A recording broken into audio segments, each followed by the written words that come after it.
But Chase was right. We've got to protect ourselves. A dinosaur, a crooked cop, and an unexpected hookup? Oh my. Let's break down episode 4 of Marvel's Runaways right here on What Happened.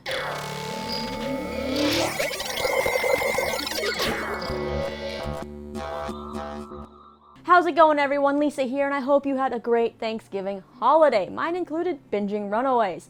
Hulu has released episode 4 of this new show, and in the episode the kids make some big discoveries, crusty old dude gets some action, gross, and we get more of the dinosaur. So I have to say, I was so impressed by this show in the first 3 episodes that over the holiday break, I actually went and read all of the first series of the comics, and I'm about 2/3 through the second series, and I have to say, I really love these comics. Like, I kind of wish that I had gotten into comics when I was little. But of course, they're still great as an adult. You're never too old for comics, right? Now, as with any adaptation, there's obviously things in the show that are different. And part of me is sad that I read the comics knowing where the show could go if they go that route. But since the show's already kind of changing a bunch of things and throwing people for twists and turns, I think it's actually cool kind of knowing, but then being surprised when something goes a completely different way. So I have to say they're doing a great job of keeping twists and turns in there for people that have not read the comics and also for people that have read the comics. Anyway, let's dive into the 4th episode titled 15. For Chase, he has to deal with the aftermath of the fight at the party. His 2 hooligans, Brandon and Lucas, demand an apology from Chase because State for Lacrosse is right around the corner, and to them, if Chase apologizes, they can just be bros again, sweep everything under the rug. Yeah, not like they just tried to rape someone. Well, these idiotic high school kids just don't think they did anything wrong, right? Thankfully, Chase has a good head on his shoulders and is a stand-up dude and starts to just beat the crap out of one of them again before Coach steps in because he's not going to apologize. Carolina also tries to step in during the fight to talk to Chase because she still needs to know what actually happened at the party. But instead, he gets hauled off to a team meeting and he eventually quits lacrosse, which gives him more time to focus on other things. And I think in his mind, that means Carolina because he definitely seems to have a crush on her. And we know Gert definitely has a crush on him. So it's the makings of that high school love triangle. And if you've read the comics, you kind of know how that's going to play out. And I think in my first recap, I did give a hint as to what's going to happen with Carolina's character, but I won't say it again in this recap in case you want to be surprised. But I feel like it's going to go that same route. Anyway, Chase's little girlfriend or whoever she is that we saw in the first episode, who I had to look up to see what the character's name was, and I think it's Eiffel, like Eiffel Tower, even though we never hear her name. Anyways, that's the name that's on Danielle Campbell's IMDb page, so we'll just go with that. She's just a biatch who ends up telling Carolina that she's basically a slut and lacrosse wouldn't be hurting if she hadn't hooked up with Brandon and Lucas at the party. Carolina then confides in Gert that she has no recollection about being with those two at all at the party and wonders why Chase didn't tell her. When Chase shows up on Carolina's doorstep later that night, she's been hanging out with Gert trying to find anything in her grandpa's manuals about the right of going ultra. But Gert and her don't find too much except for a file called Ultra they can't get into. Since Chase wants to talk to Carolina alone, a hurt Gert leaves them alone and goes home to quite the surprise, which I'll talk about in a little bit. Chase finally tells Carolina about what happened the night of the party, and she decides to, show him her big secret. She takes off her bracelet and lights up, and he's kind of fascinated, but also thinks it could be dangerous. But either way, he tells her she's the most beautiful thing he's ever seen. Now that Chase isn't playing lacrosse anymore, he also has more time to devote to his inventing, so he's in the garage using his dad's lab to work on what he calls fistigons. When Victor drives up, Chase frantically packs his stuff up and thinks Victor's going to be pissed at him for using his lab. Chase looks genuinely scared, while Victor also looks pretty frazzled himself from the day's events. He ends up grabbing Chase's box and throws the fistigon to the floor, breaking it. But then he surprises everyone by not reprimanding Chase, but instead, so he first insults Chase's work by calling it the work of like a child. But then he says that the idea in Chase's head must be great and he wants to hear all about what Chase was really working on, and even offers to really kind of help him build these fistigons. And it's actually such a great moment between these two who we usually see at each other's throats. For Nico, she is out to prove the parents are killers, while Carolina and Gert take the side of trying to prove their parents are innocent, which is why those two are looking for literature on the Church of Gaborum. Nico instead plans to go to the police to report a murder, but not just one murder, 2 murders. So who is that second murder?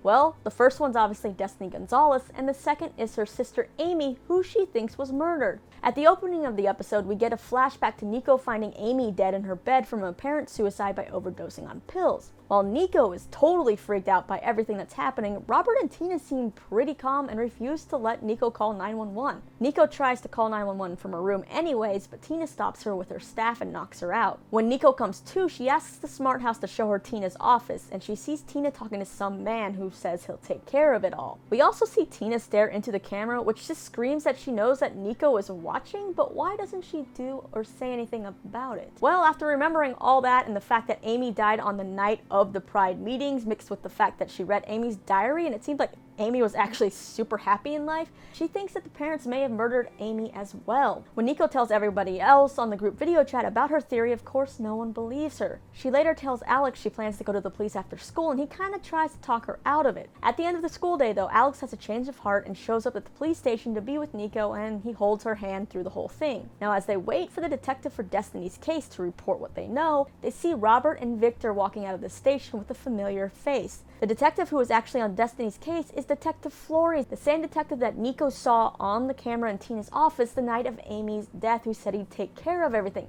So now the kids know that the parents have the cops on their side as well, helping out with their dirty work. Nico and Alex end up booking it out of the police station, but I'm pretty sure Detective Flores did catch a glimpse of them before they left. In Alex's car, he surprises Nico by showing her the gun that he found in his dad's office, and he says Chase was right, they have to protect themselves. They then head to the coffee shop where they try to break into the encrypted file that Gert and Carolina found on Leslie's laptop for the Ultra Ritual. They crack it and find that it doesn't contain anything about, what happens in the ritual or anything, but just a bunch of files for Runaways going back 15 years. And they find that all the files say per LED, per LED, which are actually Leslie's initials, so they figure out that Leslie is the one who picks the victims for these rituals or killings. Nico calls to tell Carolina what they found out about her mom, while Alex's car alarm goes off, so he goes outside to check on it. As Nico fills in Carolina, she goes out into the backyard to see her parents drinking and laughing together as she kind of stares at them in shock as she's listening to Nico reveal the details about her mom. Nico then goes out to look for Alex because he hasn't returned and his alarm is still going off on the car,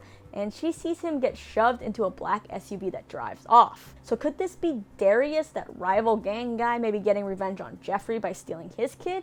You hurt Nana, I hurt your son? Or did somebody else pick him up? Moving on to the parents, Victor's trying to fix his mistake, so he's driving to the Wilder's house and he has a runaway in the back of his van that he tied up and hit over the head with a tire iron.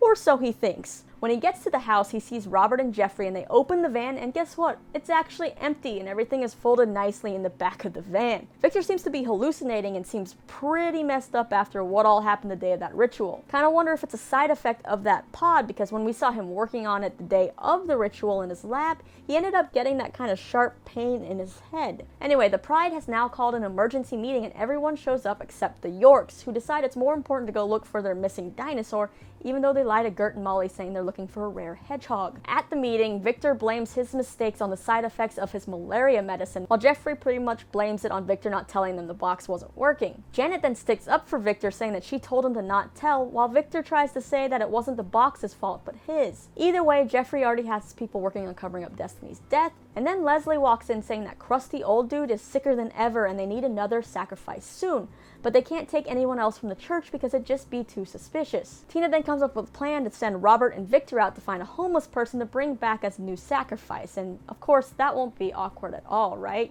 I'm pretty sure Janet's sweating buckets right now. Well, Robert and Victor's trip to Skid Row just doesn't go as well as they planned, as they get bested by an old dude who's asleep in a wheelchair, and then they get arrested. But here's the thing. I'm pretty sure back in the first couple episodes, Jeffrey always said that the kid was around 17 that they sacrificed, right? So why would Victor and Robert go after an old dude as the replacement sacrifice? Wouldn't they still need someone the same age? Interesting, right? Well, Robert ends up giving a call to Detective Flores, so they get released, which is what Nico and Alex saw at the police station.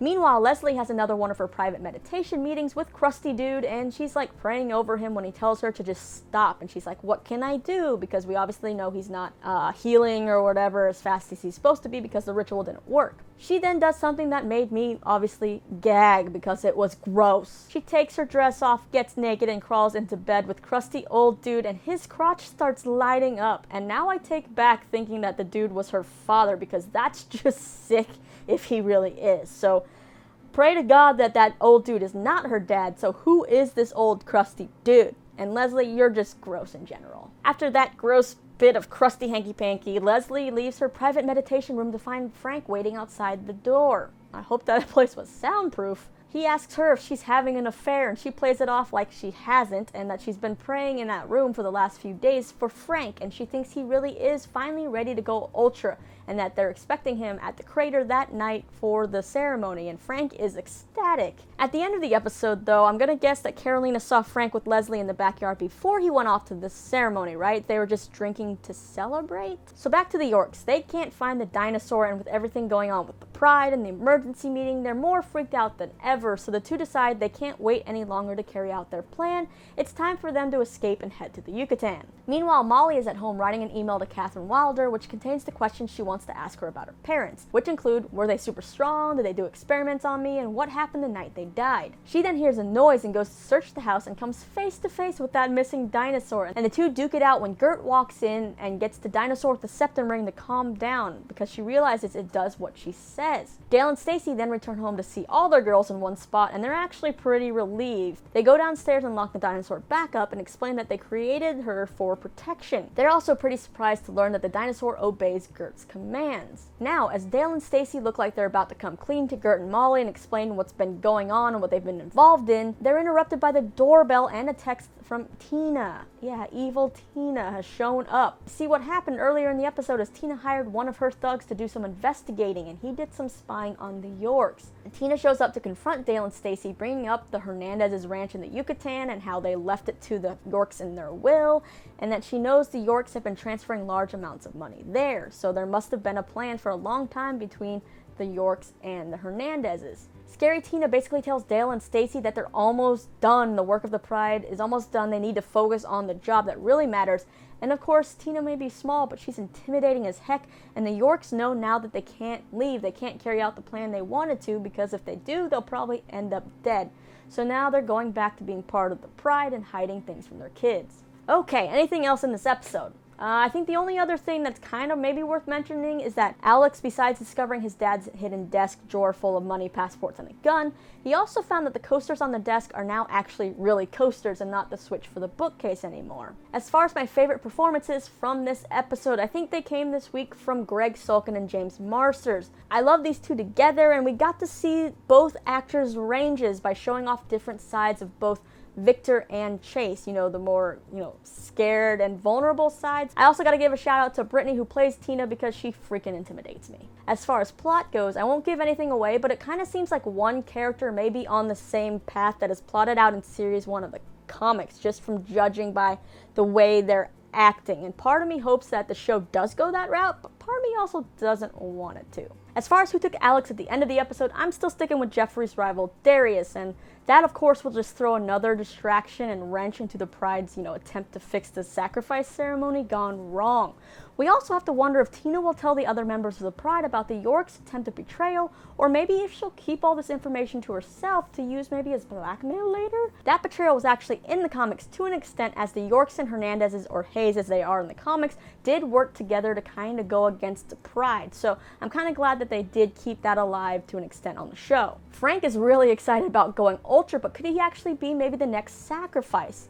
In the comics, he was part of the Pride, but on the show, he isn't, and he was given that synergy serum at some point to forget something. From the Ultra files on Leslie's laptop, it seems like going Ultra at this moment just means getting sacrificed in the Pride ceremony, so Frank doesn't really fit the description or what they usually sacrifice either, as they're normally around 17 years old. So what does going Ultra really mean? What's going to happen to Frank? Also, who the heck is the crusty old dude, and why is Leslie doing the nasty with him? Like, in the comics, the Deans were aliens, and the Gaborum were an ancient race who the Pride worked for, and the sacrifices kind of gave them power and fed them. Since in the show, the Gaborum is now turned into the church, the old crusty dude must be the equivalent of that ancient race who, obviously, the sacrifices helped out, and we see that, he's not doing better because the sacrifice went wrong. But why do they need this dude alive? And because they said that Leslie's dad created the Church of Gaborum, that's why I thought that maybe the crusty old dude was Leslie's dad. So I really need more backstory on who this dude is, backstory on the church, why it was created, because I need them to say that that dude is just some alien and not Leslie's dad, because if it is Leslie's dad, it's just gross. Alright, at the time I'm making this video, the trailer for the next episode is not actually out yet, so for now, just leave me all your thoughts on this week's episode. Who had your favorite performance, maybe least favorite performance? Who do you think took Alex, and which character is your favorite so far? Also, leave me your predictions for what you think is going to happen next and all your theories. After that, you can click right over here to check out all the Easter eggs you may have missed in Disney Pixar's Coco, or my recent interview with Ian Harding talking about the Pretty Little Liars spinoff. I'm Lisa, thanks so much for letting me nerd out about Runaways with you, and I'll see you next time.